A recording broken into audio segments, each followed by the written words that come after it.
ძალადობის საგანგაშო ფაქტები ბავშვთა სახლებში მოამბეს სახალხო დამცველის ანგარიშის მონიტორინგს განაგრძობს. საქართველოს ბავშვთა სახლების უმეტესობაში ომბუდსმენის აპარატმა ბავშვთა უფლებების უხეში დარღვევის ფაქტები აღმოაჩინა.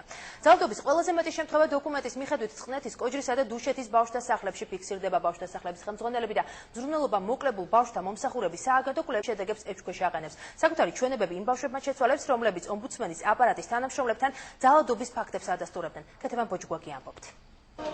ცემა, საკვების შეზღუდვა, დამცირება, ოთახში გამოკეტვა, სახალხო დამცველის ანგარიში ჩამოთვლილი ძალადობის ამ ფორმების არსებობას წყნეთის ბავშვთა სახლში კატეგორიულად უარყოფენ. დაწესებულების დირექტორი დოკუმენტში მოყვანილ ფაქტებს გადამეტებულს უწოდებს.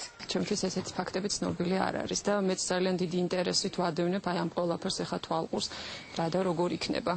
ამ განცხადების მიუხედავად წყნეთის ბავშვთა სახლი ერთ-ერთია იმ სამიდან, სადაც სახალხო დამცველის ანგარიშის მიხედვით ბავშვთა უფლებები ყველაზე უხეშად ირღვევა. კვლევაში, რომელიც ომბუდსმენის აპარატმა ფსიქოლოგების ჯგუფთან ერთად 50-მდე დაწესებულებაში ჩაატარა, საჩვენებია, რომ აღზრდელების უდიდესი ნაწილი ძალადობასა და დისციპლინას ერთმანეთისგან ვერ არჩევს.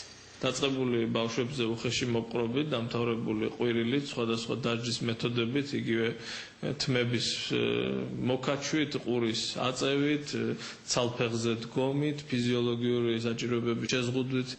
ძალადობას კატეგორიულად უარყოფენ კოჯრის ბავშვთა სახლშიც. აღმზრდელები ანგარიშში ასახულ ფაქტებს აღსაზრდელების ფანტაზიას და სახალხო დამცველის აპარატის თანამშრომლების წინასწარ განწყობას უკავშირებენ. შემოსვლიდან მათი აგრესიულობა იმჩნეოდა. შეიძლება საათნახევარი ბავშვი დაკითხვაზე ყავდეთ ჩაკეტილ ოთახში.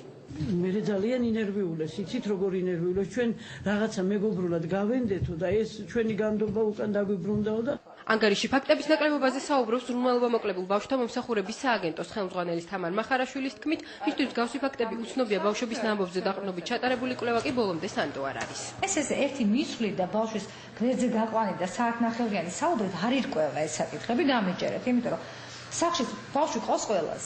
იცით ბავშვის ფსიქოლოგია, ერთ პატარა კამფეთს რომ დაპირდება, შეიძლება ისეთი რაღაც საოცრებები მოყვეს და თქვას რომ გამიკვირდეს. საკუთარი ჩვენება მართლაც შეცვალეს წყნეთის ბავშვთა სახლის აღსაზრდელებმა. კამერასთან საუბრისას ბავშვები ერთი მხრივ ამბობენ, რომ მათ მსგავსი მეთოდებით არ სჯიან, მეორე მხრივ კი ადასტურებენ, რომ თვითონაც და მათმა თანატოლებმაც სახალხო დამცველის აპარატის წარმომადგენლებთან ძალადობაზე უკვე ისაუბრეს. ერთი-ორმა ბავშვმა კი დაწერა ზოგიერთ მასწავლებელზე, რომ ძალადობა მოხდა ბავშვის სახლში, მაგრამ ჩემთან ეს პირადად არ მომხდარა. და არც დამინახია. ეს ხო გცემთ და ჩვენ რაც ისავქენით უთხარით და ეხლა კიდე მოვიდნენ და უთხარით რომ გააუქმეთ მეთქი თორე გიჩვენებთ. სახალხო დამცველის აპარატში ბავშვების მხრიდან ჩვენების შეცვლა ბუნებრივი მოვლენა მიაჩნიათ. ბავშვთა და ქალთა უფლებების ცენტრის ხელმძღვანელი, რომელიც აღსაზრდელებს თავად ესაუბრა, ვარაუდობს, რომ მათზე ზეწოლა აღზრდებლებმა მოახდინეს. გვირეკავდნენ ბავშვები, გვეუბნებოდნენ გთხოვთ დახიეთ ახსნა განმარტებები, ვინაიდან ჩვენ დაგვიბარეს და გამოვკითხეს რა ესაუბრეთ ჩვენ შესახებ. ეს ციტატა მინდა მოვიყვანო, ერთ-ერთი ბავშვი გვეუბნება ის თუ უთხარი მე რო გცემო. სადაც არის მისაღები ადმინისტრაციული ზომები, ჩვენ მზად ვართ ადმინისტრაციული ზომები მივიღოთ.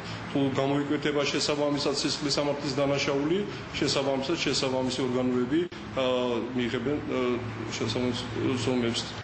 წყნეთის ბავშვთა სახლის საქმეს უკვე პროკურატურა სწავლობს. ანგარიში დაფიქსირებულ სხვა დარღვევებზე კი ჯანდაცვის სამინისტრო მონიტორინგის ჩატარებას სახალხო დამცველის აპარატთან ერთად გეგმავს.